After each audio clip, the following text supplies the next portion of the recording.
Welcome to Just Relationships, the show that offers you concrete ways to make your relationships better. Whether it's your boss, your spouse, your children, or your friends, the quality of your relationships in life directly affects how you feel about yourself and the success you achieve. Your host, Dr. Duffy Spencer, a psychotherapist, telecoach, author, and seminar leader, will interview top experts to help you learn to manage this essential part of your life. And now, here's your host, Dr. Duffy Spencer. Greetings to you. Yes, it's all about relationships. I am so pleased to introduce you to a couple that is both professional and personal. They have written a book. Charlie and Linda Bloom have written a book entitled That Which Doesn't Kill Us. How one couple became stronger at the broken places. And before I introduce Charlie and Linda to you specifically, I just want to say what an unusual couple they are.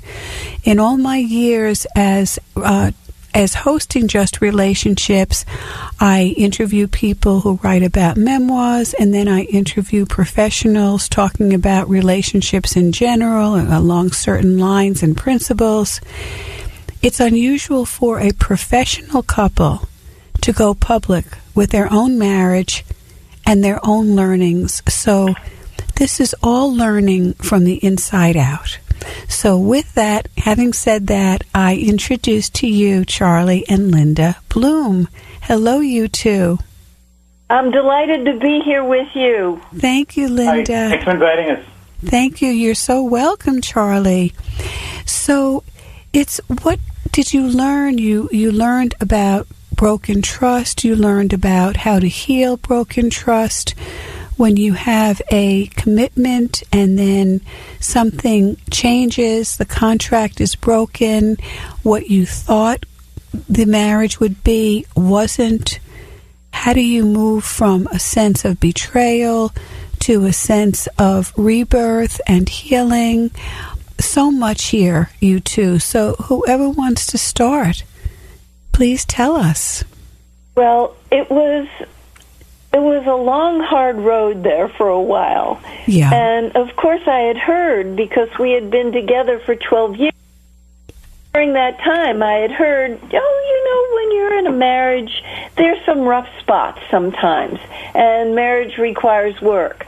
So the concept that I had in my mind about that is maybe there would be a period of weeks, maybe there would be a period of months. I had no concept that it might be a period of years. Yes. So I had to write a whole new scale of what was going to be required of me if we were going to come through that dark passage with an intact family, which I really, really, really wanted badly. I still, even when I was hating his guts, I loved him to pieces. So those two things were coexisting side by side. But I really wanted us to come through that dark passage with an intact partnership and an intact family. And, there were times when we were just hanging by threads, and it looked like we probably were not going to make it, and we were going to go the way of the separation and the divorce statistics. Mm-hmm. So I feel really proud of the story that we were able to find a way to come through and to create a really happy partnership. And we've done that over the last 2.5 decades, because the period that we're talking about was back in the 80s when we went through that dark time. And we lived to see the day where we really had a golden age most of the time since then. Well, I think you both had a vision, and you had a determination, you had a goal, you had a desire, and as you said, you hated Charlie's guts, but you loved him to pieces. So you still could feel the love, even though sometimes it was occluded, Linda. That's right. I so didn't want him to make his work a higher priority than the marriage and the family. Yes.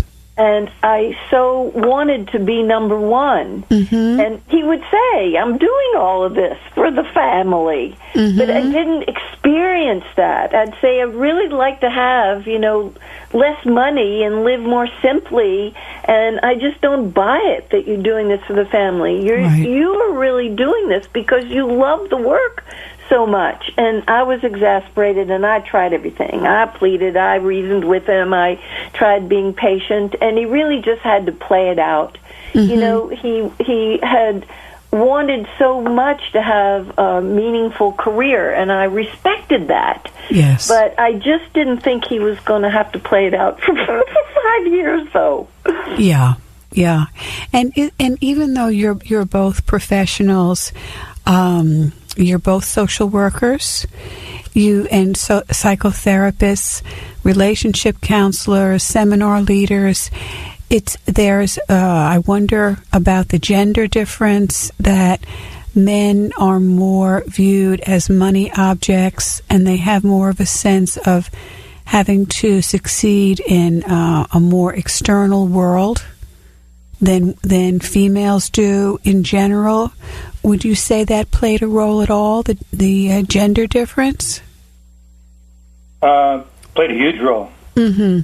Was probably the basis of a lot of the ambition that I was possessed by when I was in my workaholic years.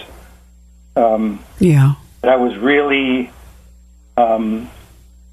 consciously and unconsciously trying to fulfill the cultural mandate that we have in our culture about a man's value comes from his productivity. Right. What he can produce financially, material, and otherwise. Right. And you had craved that so much that it was hard for you to listen to Linda, Charlie. Yeah, I really was possessed by this compelling need to fulfill what felt like a mandate. Right. And I mean, I'm not saying that I was entirely innocent. I was the choice maker in this situation, but the pull, I mean, and it really, truly was an addiction. There is such thing as a work addiction, yes, or being a workaholic in it, and yes, just as serious as any other addiction. In some ways, it's even more serious than some. And there is an organization called Workaholics Anonymous that follows the 12 steps of AA, and their literature is absolutely incredible. Yeah. I mean, they're doing a lot of good work, and there are women in that group too. Oh, yes. I mean, we're all subject to the draw, to the seduction of getting immersed in work. Right, the competitiveness, treating people like objects. Exactly. And about being human doings rather than human beings. Yes, thank you for pointing that out. There are female members of Workaholics Anonymous. And by the way, anyone, just Google it, as they say in French, just Google it, Workaholics Anonymous. And I just want to tell everyone again the name of the book that Charlie and Linda Bloom wrote. It's called That Which Doesn't Kill Us. And of course, we know what follows after that makes us stronger. So how one couple became stronger at the broken places. And we talk about people not willing to change unless they hit rock bottom. So what was your metamorphosis? What would you say was the turning point? We had different ones. Yeah. I had a major turning point when we went to Brighton Bush, Oregon, and we did a couples workshop with workshop leaders that both of us had a very high regard for, Stephen Levine and his wife Andrea. Mm-hmm. And I thought that I was taking my husband to the workshop for him to get fixed, because it was so obvious to me that he was wrong, and I was right. Yes. And I thought that anybody with any intelligence at all would be able to see that.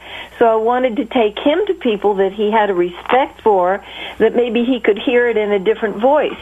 And I was pretty shocked when they nailed me to the wall and they said, it looks like you've got a pretty tight grip on what it is that you think marriage and family has to look like. Oh. And they were right. I did have a very tight Wow. But Linda, and they said, if you really want this marriage and your family to come through this dark passage, I'm paraphrasing, these weren't their identical words, but they said to me, you've got to work on yourself and keep your attention on yourself and get your attention off of what he's doing or not doing and saying and not saying, and do your own work. And they taught me forgiveness meditation. And it was a major turning point in my life when I got my attention off of him and started to really loosen my attachment to, he isn't going to be here at dinner every night. He's not going to help the kids with their homework. He's not going to be coaching the Little League baseball team.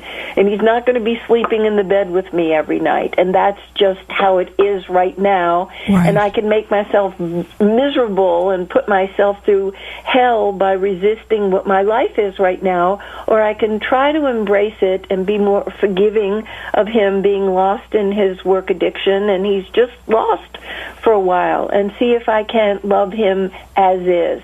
So I was challenged to love bigger. I was challenged to define the scale of commitment much grander.